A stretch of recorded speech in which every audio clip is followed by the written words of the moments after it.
NN podcast s Suzano Lovec. Dober dan, dobrodošli, dragi gledalci in gledalke, poslušalci in poslušalke. To je NN podcast, jaz sem Suzana Lovec. Moje oddaje lahko kot že vrsto let spremljate na nninfo.si, nanje se lahko naročite na YouTube kanalu NN Slovenija in pri vseh večjih ponudnikih podcastov. Gledate jih tudi na EONu in na strani Metroplay. In dobrodošla in dober dan tudi spoštovana gosta, naša stalna politična analitika, dr. Tadej Troha, filozof, in Luka Lisja Gabrielčič, zgodovinar in publicist. Živjo. Živjo, dobro jutro. Kakšno je vajino mnenje o delovanju vlade Roberta Goloba, ki je po tragediji v Novem mestu predlagala zakon, ki ga je premier Golob poimenoval Šuterjev zakon? Danes popoldne, zdaj je petek dopoldne, ga bo obravnaval pristojen parlamentarni odbor za notranje zadeve, v ponedeljek pa ne bi bil na glasovanju v državnem zboru.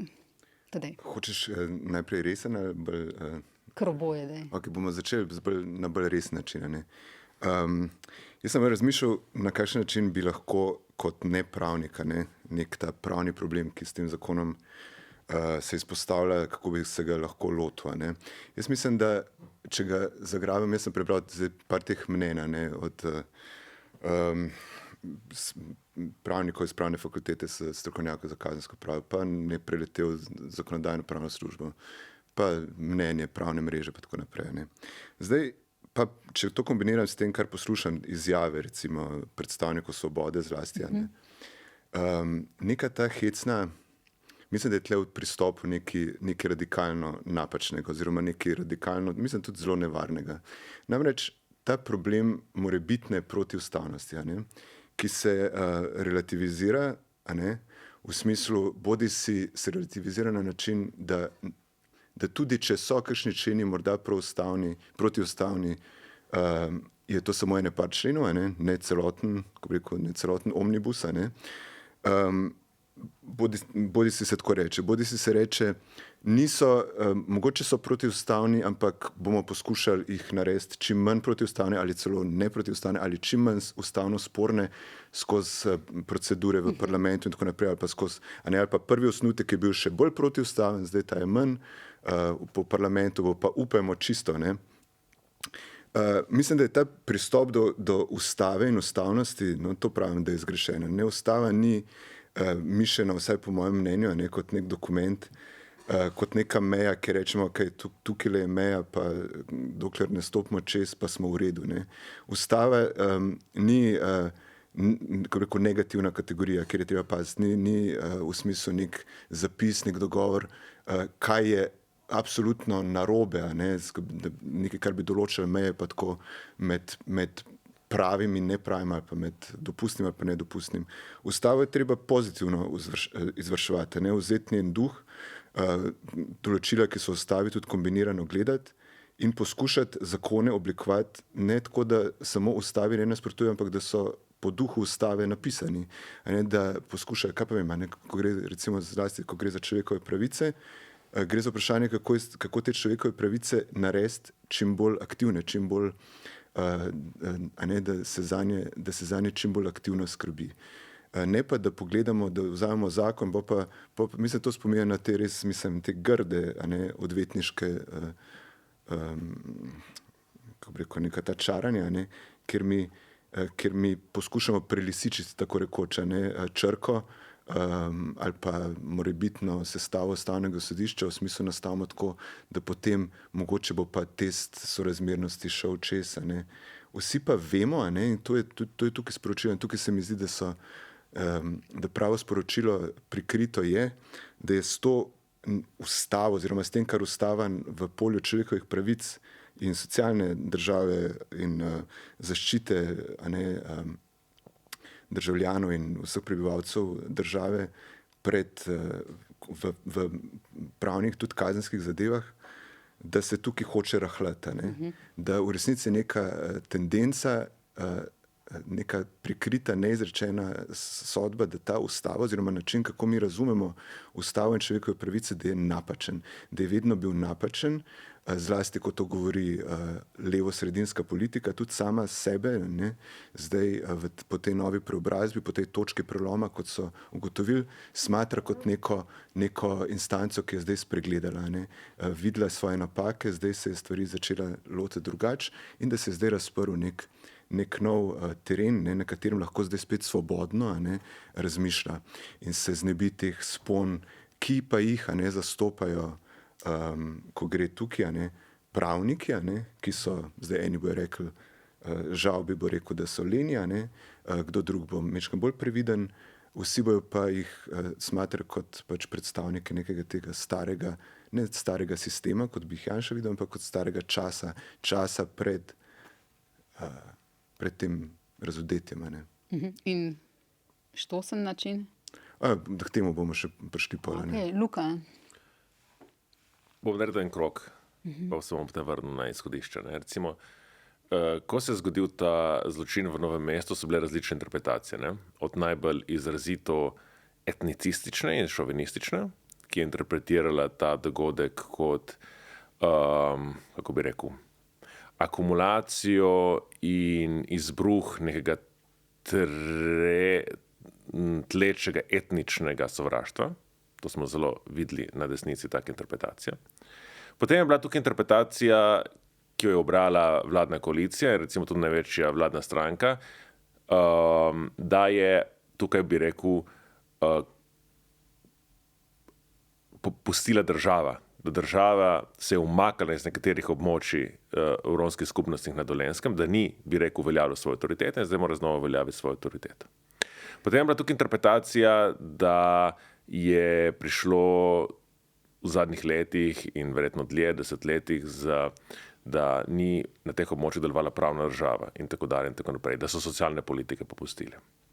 Mislim, da eden izmed zornih kotov, ki popolnoma bil odsoten, ne, ker se je debata tako fokusirala. Jaz, če pogledam nazaj, sem zdi, da je Slovenija jaz sem tukaj bil rekel, glede nekaterih stvari sem pač, kot se mi zdi normalno, da jaz spreminjam mnenje. Glede nekaterih stvari pa pravzaprav že, odkar sem odrasel, zagovarjam ene in iste stvari.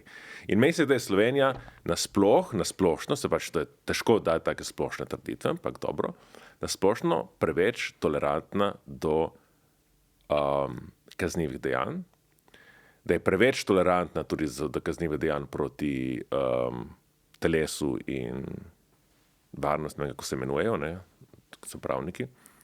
In to gre tako od posilstev do umorov, do ubojev. Tukaj imamo mi, po mojem mnenju, zakonodajo, ki je preveč popustljiva, premalo represivna in neko, bi rekel, pravno prakso, sodno in tako dalje, ki je zame marsikdaj škandalozno, kako bi rekel, popustljiva in prijazna do storilcev takih dejanj. In po mojem se tudi znotraj tega konteksta moramo potem razumeti, kar se je zgodilo v Novem mestu in reakcijo ljudi. Recimo, obstajajo države v Evropi, ki imajo kronične in resne probleme, recimo za čim mnogo hujše, kar je to, kar se dogaja na Dolenjskem, to je organiziran kriminal. Recimo Italija. Način, kako se je Italija lotila v 80-ih letih, ne? To so te junaki boja proti mafiji v Italiji. Falcone, Borsellino. Ne? To so ljudje, ki so duh italijanske ustave pripeljali v imenu boja proti mafiji do skrajnih meja. Do te točke, da je marsikdaj Evropsko sodišče za človekove pravice rekel, da so šli preveč dlje. Ampak so vedli posebne zapore za mafice,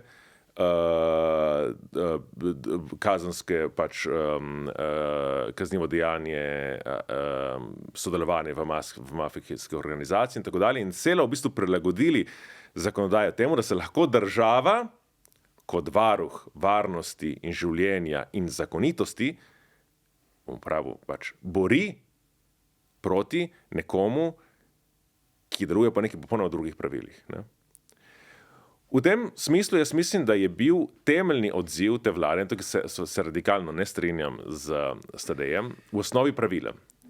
In bi bil prej, oziroma sem prej na liniji tistih, ki jih je Tadej prej kritiziral. Namreč, jaz mislim, da duh tega Šuterovega zakona je pravilen, čeprav bi se prvič potem morali vprašati, a je bilo res potreba sprejeti nov paket zakonodaje, ali bi bilo dovolj, da se že sedanjo zakonodajo bolj rigorozno uveljavlja.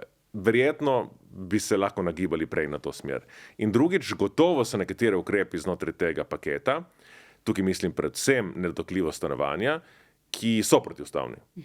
In bi bilo zelo neodgovorno, da bi šli skozi parlament in da bi potem prepustili ustavnemu sodišču, da to razveljavi, kar seveda bi razveljavilo in bo razveljavilo, če bo prišlo do tega, in se potem tukaj pride ta nevaren populistični element, da rečemo, tej prekleti sodniki, ta črkobralski pravniki, ki ne dovoljujejo, da se država zaščiti ali pa da država zaščiti državljane. Mislim, da se moramo temu izogniti. In moja politična ocena je, tako je seveda cinično in gotovo tudi je cinično, mislim, nedvomno je vlada bi rekel, zelo hitrem in odločnem odzivu na ta dogodek ravnala marsikdaj zelo samo všečno in cinično.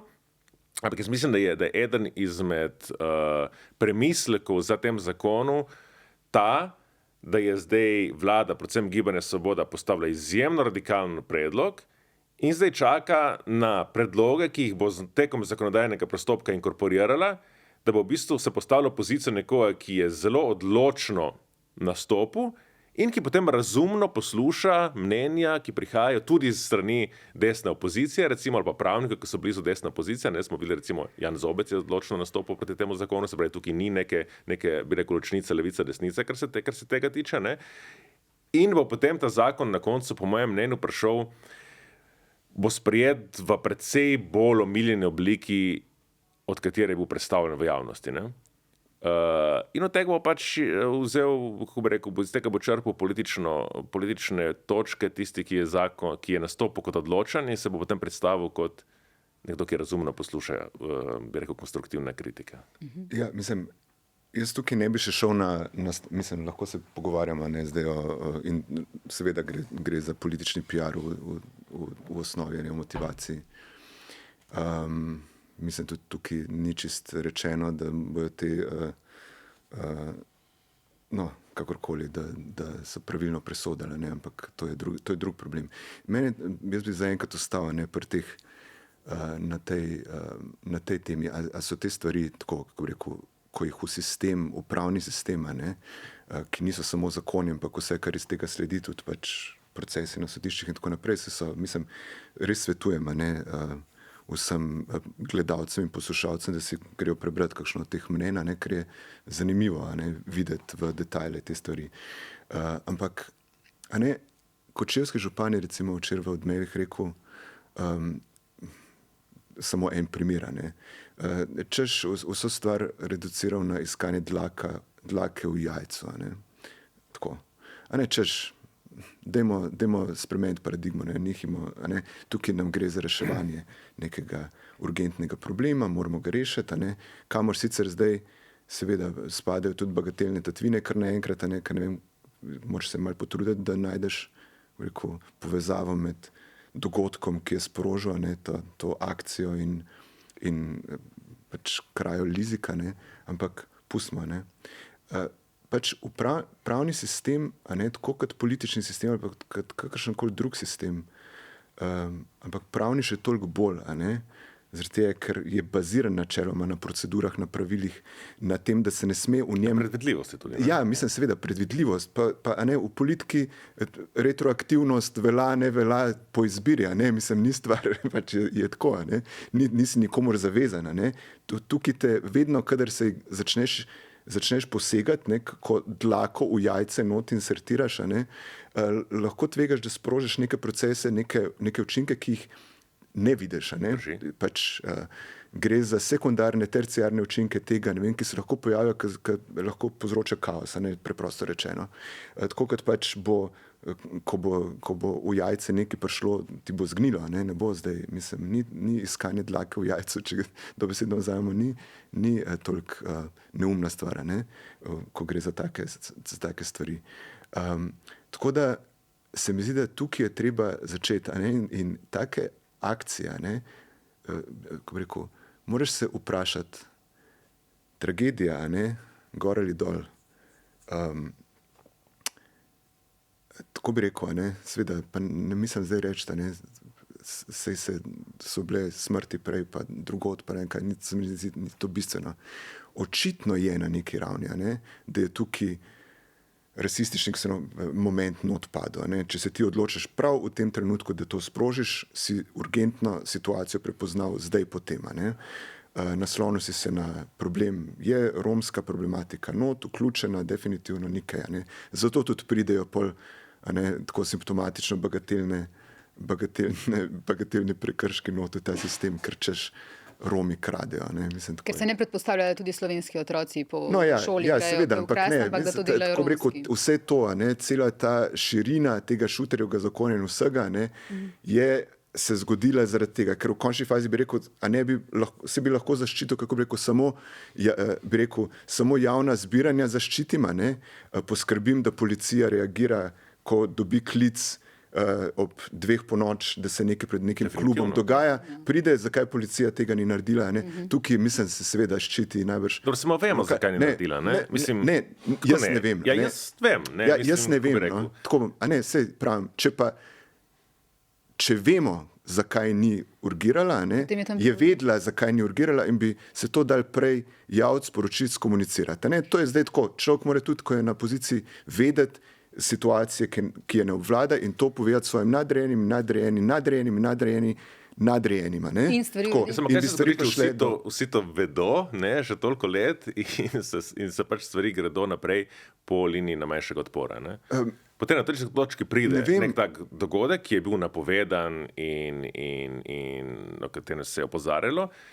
In potem pač,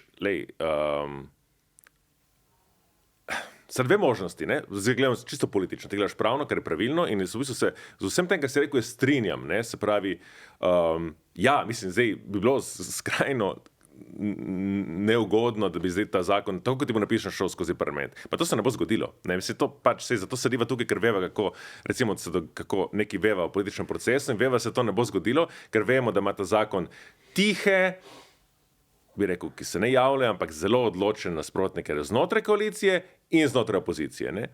In da bo skozi procese amandmajev, tisto, kar bo prišlo ven, bo nekaj drugega. Ne? Ja, v redu je prav, da se zdaj opozarja, absolutno je pravilno, da pravna mreža, da na eni strani Jan Zobec, na drugi strani, se pravi, bi rekel, zelo širok spekter pravnikov, ki se verjetno med sabo niti ne pogovarjajo drugače, ne? Imajo neke mnenja, ki so pravilna, ne? Mislim, pravilna, verjetno pravilna, ampak tudi bi rekel, konvergirajo. Ne? Ampak veš kaj, naj se potem vključijo naj se njihova mnenja vključijo potem, kar tudi mislim, da je mu namen od samega začetka. In se potem ta zakon spremeni v skladu z temi opozorili. Ne? Ampak zdaj politični element pa je ta, ne? Ko se ti enkrat to zgodi, ne? Potem lahko v bistvu nadaljuješ business as usual in potem tvegaš gotovo posledico, da bodo da bo ta stvar ušla iz rok, ne? Ali pa v bistvu prevzameš vajeti v rok in rečeš, ker mislim, da pravilno reče ta vlada, v redu, mi priznamo, da je prišlo do, bi rekel, kolapsa prisotnosti države na terenu, da tako kot je situacija delovala zdaj, pač je pripeljalo do bi rekel, je država odpovedala pri svoji temeljni funkciji, ne, moderne države, ki je zagotavljanje varnosti in pravne države. In zato pač moraš temu primerno ukrepati. No, ampak poslušaj, se oprosti samo to. Glej, tukaj grešno vprašanje varnosti, v tem smislu. In del teh sprememb je tudi sprememba odnosa do orožja. Zdaj je koalicija in tudi celotna politika kar naenkrat spoznala, da orožje je problem. Zato, ker so Ilegalno. Zato, ker je ilegalno in ker je subjekt, ki to orožje poseduje, pač primeren, da smo se zdaj lahko lotili. Ne. Mi smo tlele že razpravljali večkrat, leto nazaj, leto pa pol, 2 leti nazaj. Mislim, jaz sem se večkrat o teh temah oglašal. Ločiti ilegalno orožje, ločiti avtomatsko orožje, pa promocijo orožja, bodi si prek novačne v vojsko, bodi si prek, kar se razširi v smislu, vsak mora imeti orožje, fajn je, da je pravica do orožja, da imamo za samo obrambo. Vemo vsi, mislim, se nismo toliko neumni, da vemo, da tle je tukaj ločitev med tem zelo, tudi način, kako ti do orožja prideš, pa tako, pa včlanitev v ta stres, kako pa vemo, kaj je Žan Mahnič, k čemu je pozival, pa tako naprej.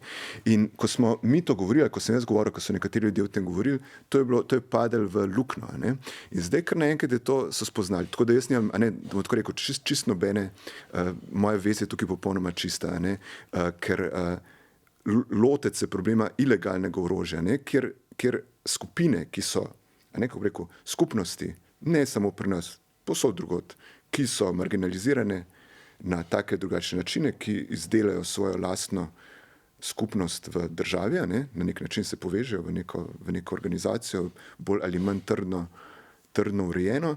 Del tega je tudi njihovo orožje, ki ga oni, ne pravim vrhovi, ampak percipirajo kot instrument varnosti, zagotavljanja varnosti. Moč si ustvarjaš, taka skupina si z ilegalnim, recimo s posedovanjem ilegalnega orožja ustvarja moč in nekje nižje strukture, tisti, ki se identificirajo, ki so del te skupnosti, bojo lahko kdaj to videli tudi kot nek garant. Hočem samo reči, tega, tako kot država misli, da bo z oboroževanjem postala močna in ugledna in da jo bomo častili, tako tudi ljudje, ki imajo ilegalno orožje, se orožje uporabljajo za vtis moči, za gradnjo vtisa moči. Verjetno čisto antropološko to drži. Sam to pravim. Država ima monopol legitimne raje nasilja. To je pač definicija države, moderne države. Državni organi država pa tudi, se pravim, kje je tukaj, tako zdaj rekel, kje je tukaj ukrep, kje je tukaj razmislek, če se že orožja lotevamo o mogoče zamejitvi posedovanja tudi legalnega orožja, mislim, ker to bi lahko spodbuda, v smislu, ko smo že to odprli, pa se dajmo tukaj premakniti, pa dajmo tukaj malo restrikcije uvesti, če smo ugotovili, da je država ogrožena, ker so represivne strukture premalo močne, da bi vladovale pač potencialne nasilneže, potem, a ni najbolj logično, da tudi mogoče v strelska društva pogledamo, pa kdo ima tam legalno orožje, ga ima pa v bistvu zato, da pač bo po svoji presoji šutnil nekoga, ki se mu zljubi. Je to nek realen socialni problem ali pa nek realen... Ja, jaz mislim, da je. Glej, kako ni. Samo na podlagi česa to praviš? Na podlagi česa? Ja. Na podlagi izkušenj iz drugih držav, to je eno. Drugo, po moji oceni, bo promocija orožja na vsaki ravni pač na psihologijo posameznikov pač delovala ne samo na način, da bojo bolj mirni, ampak da bojo lahko tudi bolj agresivni. In da se bo tako, da, veš... Da se vrnem nazaj. Čeprav razumem, se vidva ne strinjata v tem, da ti, Luka, misliš, da je v bistvu Golob že od vsega začetka vedel, da predlaga nekaj, kar je protiustavno in vzel v politične... Mene pa to ubija. Ja, razumem. Ti pa predpostavljaš, da je v bistvu bil za tem rasistični moment. Ne, da je bil rasistični. Seveda, je bil rasistični moment, tako ali drugače. Zdaj, če ga ti sam nase, če ga ti pri sebi prepoznaš, pa če ga projiciraš na drugega, pa je rasistični moment v smislu, ker bo desnica to vzela kot spodbudo za rasistični revolt, moramo mi prevzeti to in početi. Bi lahko sekundarno, ne vem kaj, ampak iz izjav raznih politikov. Tudi iz izjav mogoče Janeza Janše. On je pred dnevi izjavil, če bi mi to predlagali, bi bili dvojni fašisti. Seveda. Sam pravim, če smem. Iz izjav, recimo, ko reče, način, kako spet Lenart Žavbija, kako on lansira v svojih izjavah, v smislu, sej vemo, kdo ima to, sej vemo, kdo ima več orožja, sej vemo, kdo ima tega, sej vemo, ne bomo izrekli, pa bomo izrekli, to so Romi. Ampak pravim, glej, eno je problem rasistični moment, tak ali drugačen vzgib. Drugo je pa cel ta pristop, ki je pa za Goloba značilen že od samega začetka, v smislu, ker ima ambicijo, cela ta, bomo malo mi naredili tukaj blago revolucijo v mentaliteti. In v smislu, cel ta pristop, ko ti boš vse njegov pristop, vse večkrat se sam tudi pokritiziral, v smislu, jaz pač delujem tako, jaz nekaj rečem, pa pač naj ljudje za mano pucajo, ker smatra sebe, ker je to pač vodja, ki reče, jaz bom tole zdaj dal, vi mi pa naredite, tako kot v firmah, jaz si tole želim, vi pa mi najte načine, kako se to naredi. V firmi, ki je tvoja, izvoli, delaj to, kar hočeš. V državi, ki pa ni tvoja in ki je malo bolj kompleksen sistem, so pa take stvari pač, za moje pojme, glej, najdi drug način. Najdi drug način. Jaz razumem, pragmatično se to lahko splača, ne vem kaj, ali pa se ne. Ampak v pristopu je še vedno nekaj narobe. Tako se nekdo ne more lotevati zakonskih sprememb. Zmeni se to na svojem internem sestanku, da je to svoje liderstvo tam izkaži na internem sestanku in potem pridite, ko mečkam spucate stvari, pridite ven z neko razdeljeno idejo. Skozi to. Tole smo spustili, ker tukaj se lovi, ker tukaj pa je politična igrica. Dovolj mi, si rekel, duh ustave in črka ustave. Ker mi smo potem tudi navajeni, da razmišljamo o zakonodajnem postopku, to kot dejansko poteka, ampak ustava ga ne predvideva tako. Zdaj vlada da predlog in zakonodajalec je državni zbor. In dejansko tukaj je eden redkih trenutkov, ko je vlada ravnala v duhu zakona. Ne, pač da predlagajo nek zakon, ki bo potem imel široko debato v državnem zboru, ker bo mogoče Janša, ki ga malo skrbi, zdaj, da ga bo Golob prehitev po tej represivni liniji, našel skupen jezik z nekaterimi predstavniki levice in bomo imeli krasen primer parlamentarne demokracije, na katerem imamo čisto možnost, da bo na koncu nastal nek zakon, ki bo dosti boljši od začetnega. Se ki pa piše, da mora zakon nastati na vladi in iti potem tako rekoč brez spremembe skozi parlament. Jaz sem vedno to rekel. Ki se oni vzpostavlja. To je praksa, ki imamo v Sloveniji 30 let. Ampak jaz vedno prejšnja Janševa vlada je bila katastrofa. Ampak ena izmed pozitivnih stvari prejšnje Janševe vlade, je, če se spomnimo tisto obdobje, ko ni imela večino v državnem zboru, smo imeli res primer, ko je delovala parlamentarna demokracija. Ko nisi vedel, ko bo nekaj prišlo v parlament, kaj bo prišlo ven, ker je bila tam tista, ko je že bila tista vodja poslanske skupine od SMC-ja. Sluga, ja. Ki se ni vedelo, ali je v vladi ali izven vlade. In ta v bistvu nejasnost in tudi pomanjkanje avtoritete vlade je ustvarilo neko možnost, pa to so meni poslanci povedali opozicije, ki so pač nekaj govorili v javnosti, potem so povedali mi zasebno, pa se dejansko tukaj je zelo fajn, ker se dejansko da v tem trenutku, ker pač ni nobene večine, resnično zmeniti. In imamo neke resne pogovore, ki jih nismo imeli prej in ki verjetno tudi kasneje ne bomo imeli. In to je tudi tak moment. To je tak moment, v katerem bo dejansko parlament imel zadnjo besedo. In ker se bodo ta mnenja civilne družbe, ki zdaj so zanimivo, da pa še enkrat poudarjam, da prihajajo z pravniki, ki so blizu desne sredine in pravniki, ki so, bi rekel, umeščajo na recimo progresivni tabor, govorijo skupni jezik. Odlično, bomo imeli, potem bomo inkorporirali te glasove civilne družbe v zakonodajni proces. Če se to ne bo zgodilo, bom jaz prvi, ki bom to kritiziral. Ampak zaenkrat se mi zdi, da je, kako bi rekel, ob vsej paniki in ob vsej, bi rekel, šoku, ki ga je ta dogodek povzročil, se mi ne zdi, da bi bili, mogoče gledam malo zviška, pa v bistvu že inkorporiram v to, da bodo upoštevali pravnike. Ja, pa tudi kako se je strukturiralo javno mnenje. Ja. Mislim, kako bi rekel, dosti boljši je, da je vlada tista, ki se pač podstavi kot odločna in da potem je Janša tisti, ki dvomi, ali je mogoče res velja sprejeti tak zakon ali ne. Kot da če bi bila vlada v grozni zadregi, bi bila šibka in potem bi morali iz šibkosti sprejemati nekaj in iz občutka, da je bo zdaj povozil, bi rekel, ta represivni val, sprejemati nekaj, kar bi prihajalo, bi rekel, od spodaj in bi v bistvu bi rekel, zahtevalo neke ukrepe, ki so bi bili absolutno protiustavni. Ne vem, če sem se razumel. Ne? Pač vlada je prevzela vajeti v svoje roke. Ne? Ja. Zdaj, ko si zdaj poskušal to fantazijo parlamenta, parlamentarne demokracije. Bo tako, se vidiš, da so že postavljene stvari. Ja, seveda. Pod motivacijo, mislim, v realni konstelaciji, kot je tukaj, imajo poslanci zdaj eno samo nalogo.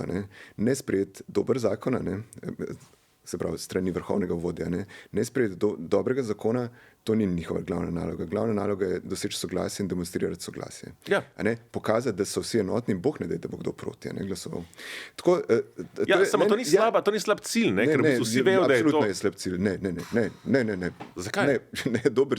Dober cilj je dober zakon. Mislim, to zdaj tukaj nimam sploh nobenih dilem. Dober cilj je dober zakon.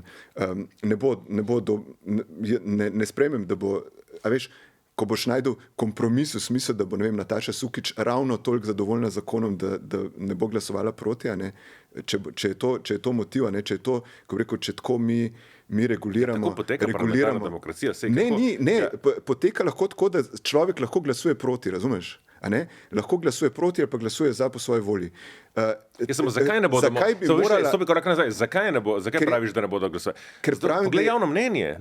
Motivacija, glej, tukaj imaš prav, ne gre za sam zakon samo, gre za politično valjda stvar, ker hoče, tako kot, ker se je začel, imamo dogodek, ki naj bi združil Slovenijo, imamo potem, tukaj se mora vlada pokazati soglasje.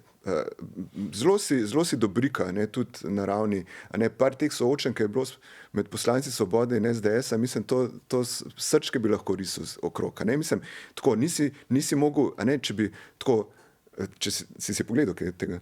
Ja. No, to je tako, ko ti na papirju pogledaš. Žalbi, ne Lisjak. Ne Lisjak, pardon. Ne še.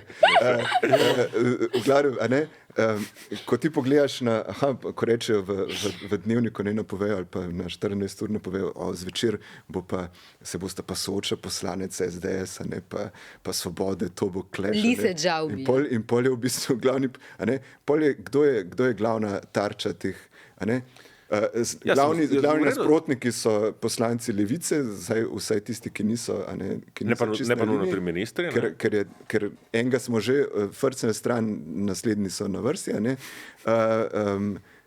pa Jaša Jenull, pa tako naprej. Pač gremo se, kdo je, ker to, kar se vzpostavlja, neka res umazana in nesramna, kako bi rekel, ponižujoča. Tebe te moti, da se ustvari konsens okrog represije. Ne gre za to. Ne, da se ustvari konsens glede konsenza, razumeš? Konsens glede tega, da je pravilno v politiki, vedno v političnem boju, da je na koncu soglasje tisto, ki je. Soglasja ne more biti. Soglasje lahko dobiš samo tako, da jih boš par odstranil. Ustvari slamnatnega moža. Kdaj smo pa zadnjič imeli tak moment v slovenski politiki? Kdo pravi? Se ni važen. Zdaj ga imamo. Ja, v redu, samo, mislim, katastrofa, da glede enega vprašanja, pa se poskuša najti. Ne. Zlasti, ker se bo hotel. Si sam povedal, da je vso polno. To je že drugo vprašanje po vrsti, Se bomo tudi o tem govorili. Drugo vprašanje, to pokojninska reforma je čist ista stvar. Ne še. Sam povem. Tako da imamo že vsaj dva, mečken lahko že nekaj. Samo to, Luka, samo da rečem. Če imaš kaj prav, je to, da v bistvu vladi oziroma Robertu Golobu to prinaša pozitivne točke. Vlada že 2 leti ni dobila tako visoke ocene. Javnomnenjska raziskava, kaže. Ja, ta politični kapital je s tem pridobila. Tisti, ki so kritizirali na levici, zlasti pač intelektualne levici, pač odziv vlade in tako dalje in domnevno histerijo okrog tega. Kako bi rekel, težko bodo pač politika, tako v življenju, je stvar ne samo dobrih namer ali pa slabih namer, ampak tudi pač nekih incentivov in pač da je vlada ravnala na nek način in dobila jasen odziv javnega mnenja, da je to pravilno. hkrati pa odziv pravne stroke, da je nepravilno. Ja, ki se ga pa da inkorporirati v pravni Preko procedure zakonodajne. In samozvane to se mi zdi, da pa moram reči, recimo nastop predsednice Pirc Musar v parlamentu se mi zdi, da je zelo lepo in na zelo, bi rekel, odločen in istočasno miren in artikuliran način te stvari, ki zdaj govorimo, pač poskušajo razdelati. Ne? Ja, seveda, država se mora odzvati, je treba vendarle paziti na neke določene, pač, da ne zdaj v imenu varnosti poteptamo temeljnih svoboščin, se pa popolnoma strinjam. Konkretno pač mislim na tisti členi glede, bi rekel, Prešernega, kako zdaj bomo Prešerno obravnavali to možnost, da policija pač vstopa v stanovanja, to je nesprejemljivo. Ne? To je nesprejemljivo. No, pojdimo zdaj k nereferendumu. In gotovo so še taki primeri. Ampak jaz bi sem nekaj vprašal, če mi dovoliš. Se gremo potem na referendum. V redu si rekel, ustvaril se je dvojni tak konsens glede Šutarjevega zakona, recimo, ne? Ali pa potrebe, da se sprejme nek tak zakon, ne? In pa glede pokojninske reforme. Ne? Ampak kaj je tukaj skupnega pri obojem? Ta domnevna opozicija proti obema tema ukrepoma, ki v bistvu tukaj se ustvari neko predstavo. Politična elita se zauzema za te stvari, ljudstvo ali pa neka tiha ali pa tudi tiha večina ali pa tiha močna manjšina pa proti. In potem smo videli pri zbiranju referenduma, da v bistvu ta zgodba ne drži. Ne, to sploh ni res. Ne, jaz tega ne vidim tako. Mislim, da je če ti šaljivo rečem, kar druži oba, kot sem jaz na drugi strani. Ne, zdaj, v redu, ja. Sam pravim, pač, zato imam iz te pozicije. Jaz mislim, da tukaj, gledaj, ne gre za realno, vse tudi ankete, pa če bi šel gledati, absolutno, imaš prav pri obeh, mislim, ne gre za to, ne pri enem, ne pri drugem, ko boš ti vprašal ljudstvo, bo ljudstvo na strani oblasti, na strani Šutarjevega zakona in na strani pokojninske reforme, taka kot je. Pri usklajenosti političnega konsenza in javnomnenjskega konsenza. Ja, obstajajo pa, tako kot ljudstvo, pa veš, da najbrž ni najbolj zanesljiva kategorija. Tako da najbrž gre bolj za vprašanje, tudi to se pol dela take čarovnije spet, ko rečeš sindikati, glih sem danes videl v Mladini, Mekina piše, pa reče, pa taka matematika dela, 90% sindikatov je podprla, 10% sindikatov je proti, se pravi 90% kako rekel, ljudi je za, 10% je proti. Mislim, to je, jaz osebno poznam ljudi, ki so člani sindikatov, ki so to podpisali, ki so podpirajo, pa so podpisali zadeve. Tako da, seveda ni stvar... Ki ne podpirajo in so podpisali, v redu. Ampak hočem pa reči, da vedno je pa tukaj treba gledati, vedno je najbrž naloga skoraj kritične družbene opozicije v tem, da gleda, kdaj oblast ljudstvo vleče za nosa, oziroma kdaj z njim manipulira na način, da mu predstavlja stvari kot ugodne, kot pravilne. Mislim, to je res abeceda, se upam, da se glede tega strinjam, se mi je skoraj sram, da take samoumevnosti govorimo. Ampak tukaj je treba, na to je treba paziti. In moj pristop pri pokojninski reformi je preprosto ta, videl sem, da stvari, mislim, glej, po moji oceni, mislim, da so not ene rešitve, ki so slabe, tako se meni zdi. Te rešitve, zdaj, če se prodajo kot dobre, naj se prodajo kot dobre, uspeli so evidentno jih prodati kot dobre, tako da je stvar zaključena, kar se tega tiče. Tukaj pri tem zakonu je pa isto, s tem, da tukaj je mečken teži bo ta operacija preobrazbe nasprotnikov pokojninske reforme v neko nasprotnikov zakonu, v neko gručo čudakov, to, kar pač izvaja od Luke Mesca do Mladine in vsi ostali, češ Luka Mesec recimo v svojem odzivu, in to se mi pa res tako prav smešno in mislim res ridiculous. Torej, ko je Luka Mesec vedel, da ne bo referenduma? ko je pač rekel, no, sej, haha, ne, češ, proti so, pa je potem eno tako množico naštel. Ta zgovoren rezultat pove dvoje. Prvič, da je velike družbene reforme pri nas mogoče izpeljati s širokim dialogom in soglasjem, in drugič, ko delamo na soglasju, tisti, ki sejejo razdor, nimajo možnosti. Ja, no, primer so bili pa, potem smo pa dali kokar, se so vsi isti, Miha Kordiš, pa Antoko, pa Stevanovič, pa Karel Erjavec, pa šov Ljubljana se kar naenkrat, ker Mladinska organizacija Slovenije pa nekaj tako dobrega, pač, ki je res znana kot res ena relevantna inštitucija, ne povezana z bodočimi politike in tako naprej. Mislim, skratka, hočem reči, delati tako je mata, mislim, v vrečo metati nasprotnike, pa bi rekel, Luka Mesec, saj ti pod A, s kom ti sediš v vladi, je eno vprašanje, drugo vprašanje je, s kom sedijo tvoji poslanci v parlamentu, v koaliciji, tretje vprašanje, če bi šel ti pogledati, kdo se je volil tvojo stranko, bi te bilo srama. Ti si ocenil, da je... Tako se pač dogajajo stvari. Seveda, na vsak vlak bojo skočili ljudje z različnimi interesi. Da bom pa zdaj rekel, da je pa Karel Erjavec, glavna figura nasprotovanja pokojninski reformi, je pa pač res podlo, ne vem kaj ne rečem.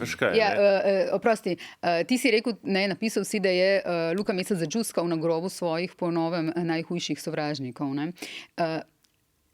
Jaz sem to napisal. On je napisal. Ti pa v kolumni, ki bo objavljena ta konec tedna na N1, pišeš o v bistvu temu, da ne bo referenduma o pokojninski reformi, in meniš, da ta nerazpis referenduma kaže na to, da zdaj pa stranke koalicije, leve koalicije, vedo, da je njihov levi bog zaščiten. Ja.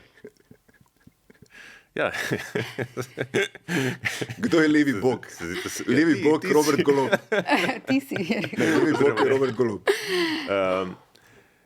Ja, mislim, preko smo sedeli, kdaj smo bila zadnjič tukaj, pred enim mesecem. Ja, malo več, mislim, da ja. Ko se je začel v bistvu pobuda za zbiranje podpisov za ta referendum, je bila interpretacija, ki jo je dal recimo Antoko na televiziji, on zelo dobro nastopa, meni je čisto simpatičen, on kot oseba, pa zna tudi, povedal, pač je predstavljen na tak, v bistvu, tisti, bi rekel, on tudi dober pisatelj, in zelo lepo je tam, ko je bil na Odmevih predstavljen. Na eni strani, tukaj se je zgodilo nekaj, se pravi, sindikalne centrale in politika in, bi rekel, ustaljene oblasti, tako prav lepa populistična retorika, so sprejele nek ukrep, ki je evidentno gre na škodo delavcev v korist delodajalcev, in mislijo, da so dosegli nek konsens, nek kompromis, dejansko pa je, bi rekel, delovno ljudstvo proti temu in mi bomo dokazali, da je proti temu. In ko je on to govoril, nikakor ni bilo jasno, tudi javnomnenjska anketa, nikakor ni bilo jasno, v bistvu, ali to blefira, ali je res tako, se pravi, jaz mislim, da se je Luka Mesec zelo zbal tega zbiranja podpisov, in če bi oni zbrali 40,000 podpisov, to bi bil politični dogodek, mislim, to bi dejansko bilo izjemno težko tik pred volitvami nekako ubraniti. Vprašanje, karkoli bi se zgodilo, bi bila vlada v strahovitih škripcih. Pa popolnoma jasno je, da ali bi referendum uspel ali pa ne. Že samo dejstvo, da bi zbrali 40,000 podpisov, bi se prav gotovo začel postopek ustanovitve neke nove stranke, pa neke nove politične sile, levo od levice, tik pred volitvami. Se pravi, zgodila bi se neka implozija, bi rekel, levosredinske koalicije, kakršna je danes, tik pred volitvami. Zdaj se pa to po tvojem zaradi tega ne bo. Zdaj se pa je pokazalo, da možnosti, da se dela na tak način, se pravi, pozor, ne samo izven strankarskih struktur, tukaj so bili ključni sindikati in istočasno izven sindikalnih struktur.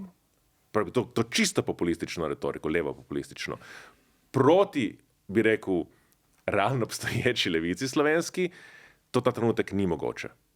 In to je zelo, zelo pomemben signal in informacija, ki je prišla od tega, da so uspeli zbrati samo 11,000 podpisov, od te novice do vlade je prišla zelo, in ne samo vlada, pač tudi strankarski centrali je prišla zelo pomembna informacija.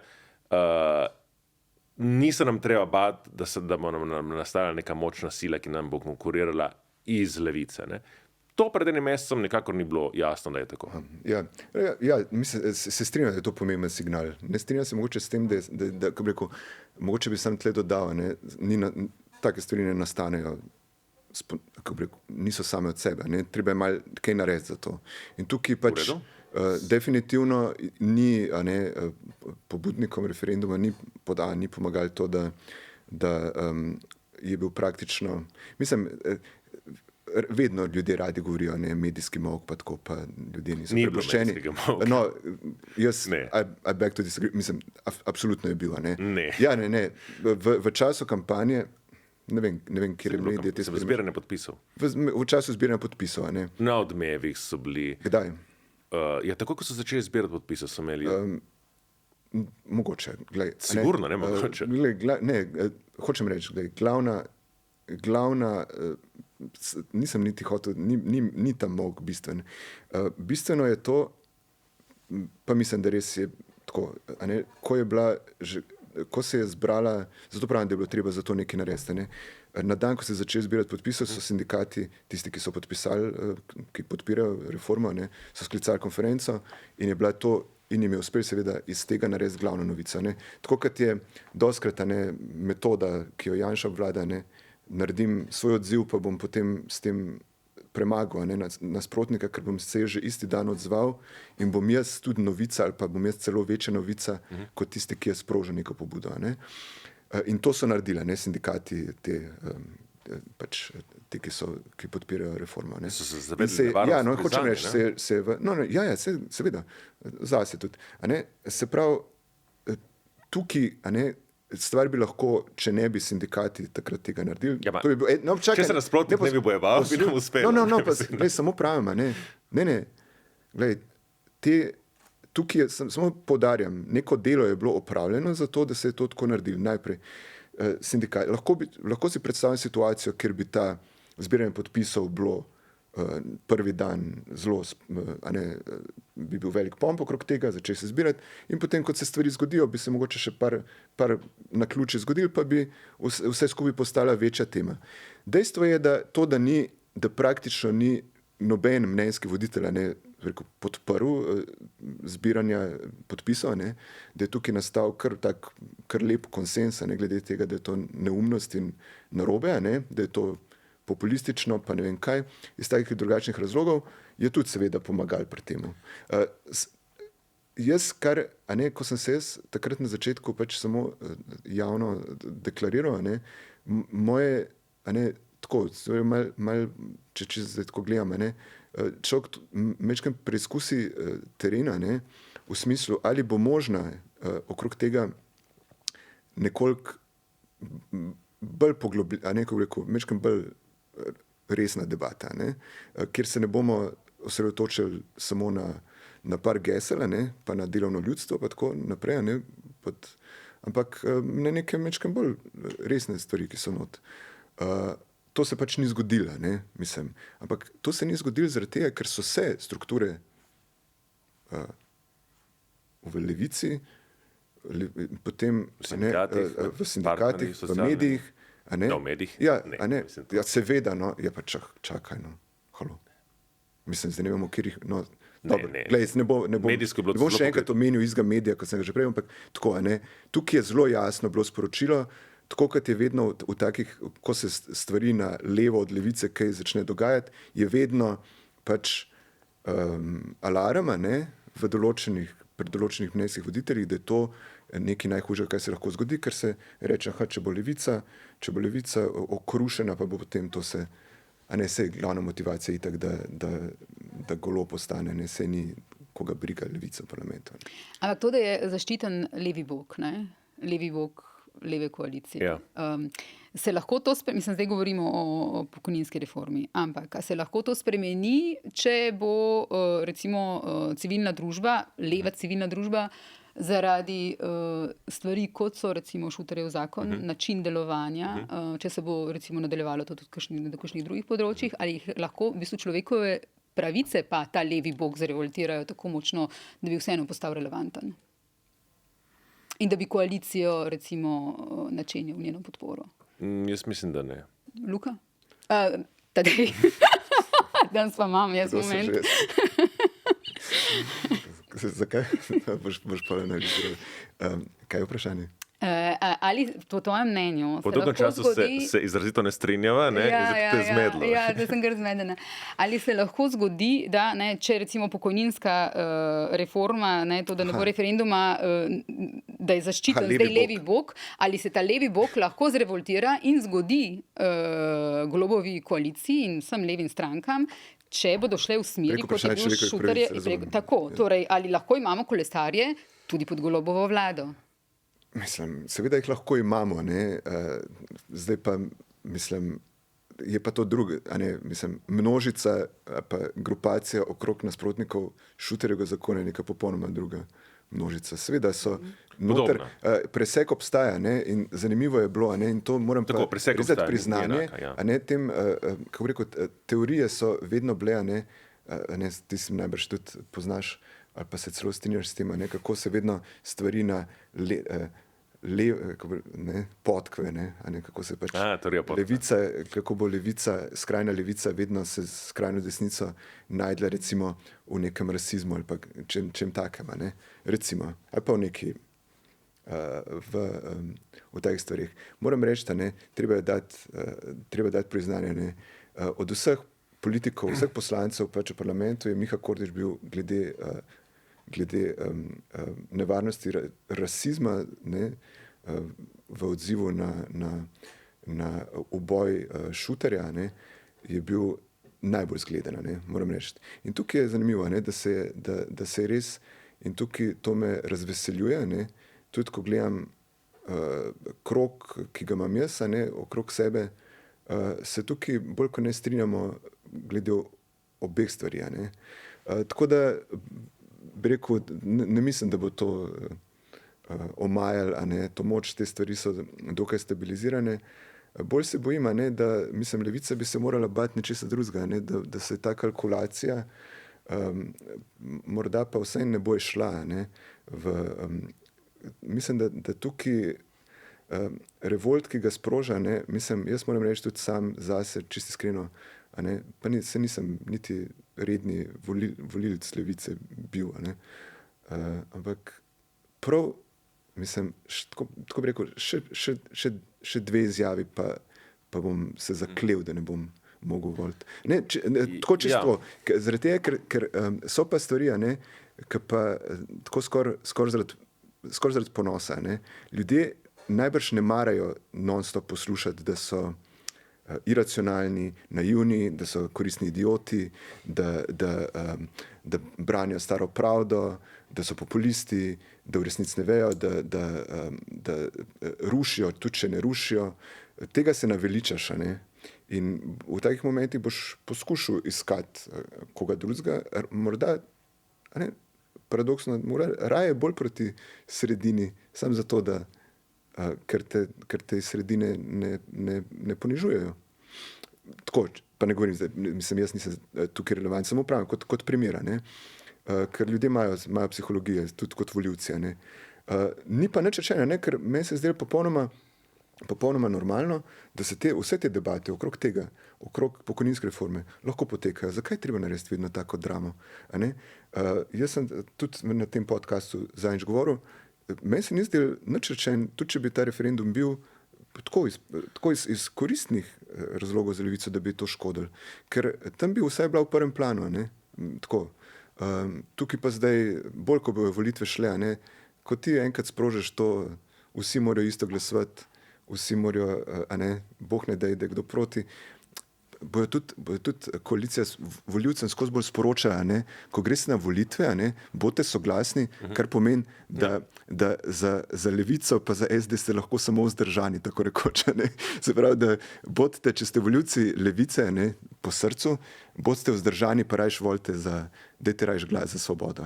Tako, tukaj se zna ta kalkulacija, da ne govorim o tem, da se pa celi koaliciji zna ta kalkulacija s tem, na kratki rok se strinjam, kar se Janše tiče pa SDS-a, deluje ta močni smo, pa smo mal zademfala, ne, odziv SDS-a, ne. Ampak a smo res tako prepričani, da je Janša neumen, ne? Da ne bo se spomnil kakšne boljše strategije. Ker takole, ne, ko se stvari odcepijo od samega dogodka, ne, tukaj recimo pri tem zakonu, ko ti odlepeš pa rečeš, problem je recimo sploh vstopanje policije, pa ta problem Šuterjevega zakona, ne, kjer se policiji, generalnemu direktorju daje prevelika pooblastila, pa generalni direktor pa vemo, če ga lahko se znebiš, ga tudi imenuješ in tako naprej, se bo Janša že prezentiral v smislu, tukaj hoče svoboda priti. In kljub temu nasprotovanju, ki ga ima SDS skoraj v krvi, ne, pravosodju ali pa krivosodju, lahko tukaj čist provizorično, ne, stopi na stran sodišč, na stran pravne veje in to, da je zobec bil, ne, da je zobec proti že malo kaže v to smer. Ne. Tako da, ko tle prije pa do tega, kdo se hoče politike oziroma policije pa represije polastiti, ne, Golob ne izgleda glih kot nekdo, ki povsem, kar se priča, ne, bom rekel, ne zgleda tak, da bi rekel, ne, on pa seveda ne. Tudi pač se to njegova Ahilova peta, oziroma to je zelo grdo reči Ahilova peta, ne, ker Ahilova peta je nekaj, za kar nisi odgovoren, ampak ne, njegova temeljna prva napaka v tej vladi, mislim, se so vse vrti okrog njegovega posredovanja v policijo, ne. Bobnar. Se pravi, zdaj je to temeljno vprašanje, v katerem je on najbolj sumljiv, ne. Samo je pa tako, ne, mislim, tisto, kar je rekel Janša, če bi mi predlagali, to bi bili dvakrat fašisti. Ja, sej zato, tisto pa Nixon točajna, ne, sej zato pa vam ne zaupajo, da sprejmete tak represivni zakon, ker pač se vsi spomnijo, kako ste pač upravljali prejšnjo izredno stanje, ne. In mislim, da je ta element... Tisti je bilo izredno stanje, ne. Kako? Ja. Tisti je bilo izredno stanje. Dobro, v redu, ja. Pa ta država bo obstajala tudi po tej vladi. Ja, ne, sej, absolutno, lej, pač smo nazaj pri Šuterjevem zakonu. Tak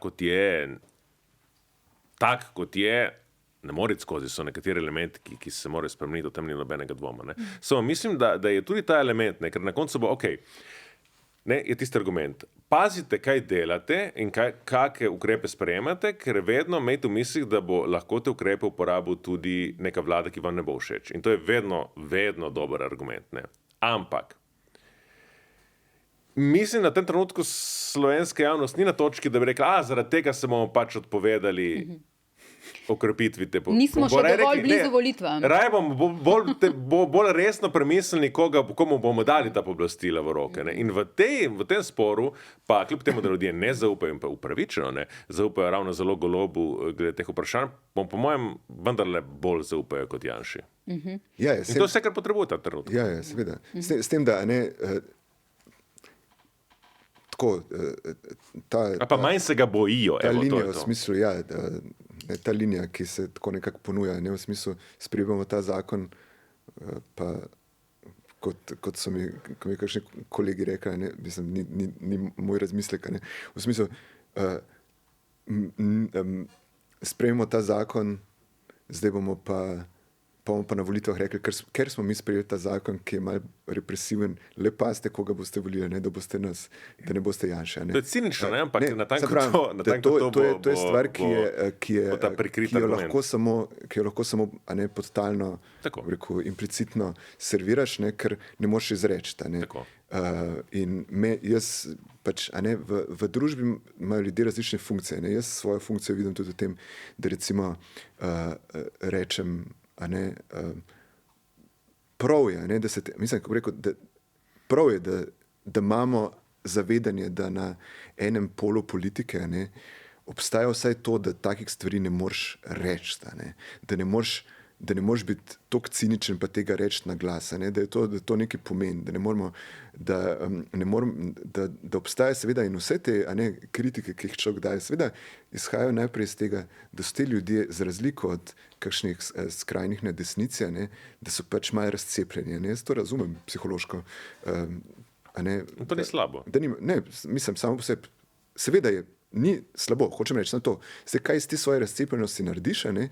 In koliko si potem do ljudi, ki so še malo bolj razcepljeni, pa hoče biti, pa niso na tvoji poziciji, koliko se do teh ljudi razumevajoče, ne? V smislu, ko tudi se zavedaš, da je funkcija ljudi, ki niso, ne sedijo na vladi, drugačna. Da je diskurs drugačen in da mora biti, ne? In da ne gre, a ne sej vsi, kdaj delamo v kakšnih sistemih, kjer si bolj not, a ne sej ti gre vedno na živce, kad ti kdo od zunaj pametuje. A ne pa ti reče, ker ne ve, ker ne ve detajlov, ker ne ve pogovorov, ki so že potekali, ne ve tega, ampak strukturno ne moreš vedeti, a ne, in pač rečeš, ko gre skoraj za vsak slučaj, ne, pa zato, da gradiš atmosfero, v kateri kritičen pogled še preživi, a ne, ker to je problem s temi, ko dobijo ideje soglasja pa konsenza, ne, v roke pač skoraj nezreli posamezniki tipa Lenart Žavbija, ne, ki so pač, ko rekel, mislijo, da so najpametnejše, ne, pa niso. Ne. In ki je bil včasih član Levice? Ja, briga me, ne. Sem pravim, ne, zdaj je član levega boga, ne, tako rekel. Levega boga. Da v bistvu prodaja skoraj na nek način skoraj grozi v smislu, s to dobroto, soglasja, pazi se ti, ki boš proti glasoval, tako. In se ta nek duh, če se to začne razraščati, to res ni dobro, no, mislim, ne vem, kaj ne rečem. Ja, da bi se duh... To res ni dobro. Imejte vi svoje igrce, sem ne jih, a ne nam usiljivati. Da bi se duh vse presegajočega konsenza v slovenski politiki začel preveč nevarno razraščati, mislim, da to ni, bi rekel, nevarnost, ki nam prati zelo močno. No. Prehajajo, okrepite. Luka, torej pol leta pred volitvami se je nekako konsolidiral, če te prav razumem, tudi leva stran, tako. Predtem, ko se je pač na desni strani to zgodilo, zdaj, kaj bo z to tretjo potjo? Mislim na plakate Anžeta Logarja. So bili ti Logarjevi plakati dobra ideja, na kaj kažejo po Sloveniji so, a ne, in torej, kako si zapel prej? Na te točke smo se zmeli, ne, da je zapojati isto, na koncu se to dve poti izbereš. Veš pa tisto, ki je ni. Prej smo peli. Ja, prej smo peli. Torej, med Janševo ulico in Golobovo ulico, Logarjeva dolina. Logarska dolina. Logarjeva dolina. Kako ti ocenjuješ to Logarjevo dolino? Ja, kaj PR... Ja, čisto kot PR akcija je fajn, zlasti zato, ker pač ljudje še pozabljajo, da obstajajo ti demokrati in Logar, ne, tako da jih je treba malo spomniti, ne. Ja, mislim, mislim, da je zasluto neki, ne. Mislim, da je zasluto ravno to, kar pravite zdaj, ne, oziroma prej je rekel, ne, da ne toliko mislim, da konsens, ampak bolj problem tega, da se zdaj res konsolidirala dva bloka, ne, da vsak ravno tem pregovoru tudi, ne, iz svoje pozicije. Vsak, bi rekel, disciplinira notranje kritike in natanko to, kot je rekel prej, ne, in potem mogoče bi komu pa, ki je pravzaprav bolj na levi ali pa bolj na desni, ne, ga prime malo, da pa bi volil neki vmes, ne, da pa on v tem, bi rekel, izrazito lično urejenem polarnem sistemu, kjer so vse razdaljene vloge, se ve, kdo je gospodar, kdo so njegovi pomagači in sta v bistvu dva taka lepo strukturirana pola, ne, eden proti drugemu in še zlasti to, ker v bistvu vsak je malo pameten vedeti, na ta način s tem bomo zdaj vstopili na volitve in prva minuta po volitvah se bo ta sistem popolnoma razrušil in bomo imeli že spet to, kar smo imeli leta 2018, kar smo imeli 2011, se pravi koalicije, ki bodo, sam Bog ve, kako bodo naredili. Čeprav deva preveriti, Logarja nisi mislil, no, ko si... No, se ni važno, ampak v tej, mogoče on ni mislil, ne, ampak Logar je zaslutil, da, zdaj pa v bistvu mora igrati na to, ne, da v bistvu on ne spada v nobena ta pola, ampak seveda 5 mesecev, ja, v redu, pol leta nazaj, pa tudi 3 mesece nazaj, nekako vsi smo domnevali, da enega izmed teh dveh polov vendarle obstaja. Tako je glasoval, tako se je oglašal, take teme izbiral, ne, se pravi, malo v neskladju je ta sicer zelo inteligentna in zelo simpatična akcija, zatem, ker je on doslej delal. Doslej, ne, ker zdaj se pa recimo videlo, ne, tudi ko je nastopila Nataša Pirc-Musar v parlamentu, ne, in poslanci zdaj so ostali in šli, ker je bilo res zelo grdo, je on stopil bran predsednici, ne, se pravi, zdaj, vedno več takih akcij, kjer on v bistvu nekako se poskuša distancirati od tistega pola, v katerem ga so zdaj v zadnjih pol leta ali pa enem letu nekako ga vsi prištevali. Ne? In začne razumeva, da je saj zanj koristno, ne? Da začne igrati na to linijo sardinsko, ki bo pomembna, ne? Zato ker, kot rečeno, jaz mislim, da bomo na volitve vstopili dokaj polarizirani, dokaj, bi rekel, moče ne polarizirani, ampak v dveh blokih, ne? Ampak dovolj je pač brati ankete in kakšna situacija, vlada ne bo sestavljena v tem ključu, ne? Bo sestavljena v ključu pragmatizma in tisti, ki bo že vnaprej signaliziral pripravljenost biti ta v bistvu pragmatičen mostokreditelj in tako dalje, bo od tega lahko neki profitiral, ne? Ampak problem Logora je pač ta, ne, da od tega, da bo zdaj on nova sila na resnici, ki bo ustvarjala novo hegemonijo. Od tega, da bo on najpomembnejša politična sila. Do tega, da bo zdaj tista stranka, ki bo 5% in bo nekje na sredi med dvema poloma, je tako malo, bi rekel, nek padec ambicije zelo očiten, če pomislimo. Ja, tako če zanimivo je, če mogoče se malo ne strinjam s tem, da sta ta dva pola tako, seveda, disciplinirala sta se znotraj sebe. Ne vem pa, je pa tako glih ob teh problemih sta nekako bliže, kot sta si bila kadarkoli. Seveda, seveda to ne pomeni, da se strinjam, mislim, da to ne bo trajalo. Jasno. Ampak to je zdaj, mi imamo, se pravi, kot da bi Logar zdaj simboliziral točno to zbliževanje teh dveh, to soglasje. In je pa heca... Čakaj 2 meseca in bomo nazaj. Ja, ne, manj. Marsikaj se lahko zgodi. Ampak te hecanje, te plakati, ker je njegova en nov sredinski kandidat, ki gre naravnost. Če gledate, kako je pa logo oziroma podoba od preroda, imaš pa v bistvu dve, imaš pa en listek, ne vem, če veste, ta mladika lipe, ki ima velik levi listek, pa manjši desni, okay. Ampak tako v smislu, ima tako, ne eno, ne drugo, ta pa pač po sredini, naravnost. Tako da so v bistvu, imaš tle dve izbire, dva zapisa tega, kako iti naravnost. In ta nekaj komičnega, po mojem, tako vse, aj dobra, aj slaba akcija, ne vem, to zdaj. Ampak tako, nekaj malo komičnega na tem. Govorimo, še dolgo časa nismo nekaj komičnega na tem, če tako pogledaš, a je človek, ki gre čist sam naravnost, a ni na takem človeku nekaj, mislim, tako rekel, malo smečenega. Mal je komičen človek, ki reče, jaz grem pa sam naravnost, tako ne bom niti levo, desno se ne oziram, jaz sam pičim ravno. Veš, to je tako zveni malo, si ti človek čist ali kaj si, da tako greš. Je nekaj bolj, po mojem, simpatičnega na tem, mal grem tja, pa mal tako, pa mal me čist naravno, pač kam odnese, ne pa tako. Se mi zdi, da to bi deloval bi, če bi res bil občutek, da sta ta dva pola popolnoma najbolj možno skregana in ne vem, bi rekel, ni komunikacije, ni kaj. Ta cesta v Logarsko je ozka zelo, zdaj za njega, pa gre čez senčne doline, pa tako, kamor sonce ne posije, če ste se kdaj peljali tja. Slušaj, kako pravi Biblija, široke potke pelje.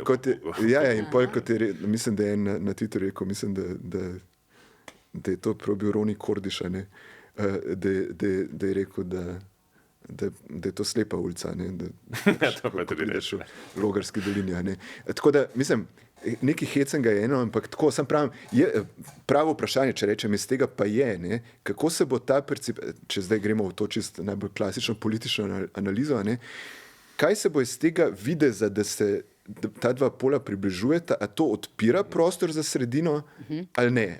Mislim, to je v bistvu, jaz nimam čisto odgovora. To, kar sem prej rekel, lahko se zgodi, da bo to en refleks, če bojo, zlasti iz levice, če bojo ljudje imeli občutek, da ni zdaj pač mal tukaj skoraj prebilično narobe hod, da je glih izkočil. Tako, bilo boljše, če bi bil tam iz osvobojenega ozemlja, ne, tako iz očiščenega, ne, kot bi najbrž rekla. Ne. Tako da, kaj pa vem, no, ampak tako, čist kot vprašanje pa zanimivo. No. Ja, ne vem. Dobro, ok. Prvič ima taka retorika v slovenski politiki dolgo tradicijo. Sem se zadnje že LDS v tej svoji drugi kampanji 92, imela tisto znamenito, ne levo, ne desno, na bolje. Ne. Potem smo imeli Mostogradnjo, SLS takrat, ne leta 96 in tako dalje. In zadnji, ki je se pozicioniral na tak način, dokaj se pa podobnosti izrazite. Je Borut Pahor. Ne, Virant. Tudi, ja. No. Ja. Tam v bistvu se ustvarja ta ideja, da okay, zdaj imamo dva pola, dva obraza, oba sta rahlo despotska in v bistvu tudi do svojih lastnih podrejenih, ne, in nobenega ne pretirano rabimo, nimamo pretirano radi, ne. Prav zadnji Golob, to je bila Golobova stranka, torej, ne, Pozitivna Slovenija. Zdaj, tukaj je neka kontinuiteta v tej situaciji zdaj, ne, in zdaj se pa pojavi neki tretjega, ne,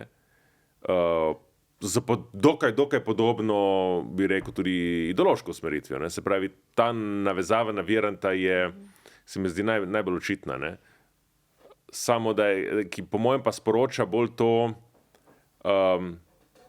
ja, ki ima, v bistvu tudi v tem je neka usporednica, ne, ker tudi Virant je nastopil v politiko v smislu z nekimi visokimi ambicijami, ne, to je tudi nekaj časa mu je kazalo, da utegne biti to prva stranka, ne, in potem se je to počasi uplahnelo, ne, in je bil tisti kingmaker, ne, ki se na koncu odločil, katero vlado bomo imeli in v katerem trenutku, ne.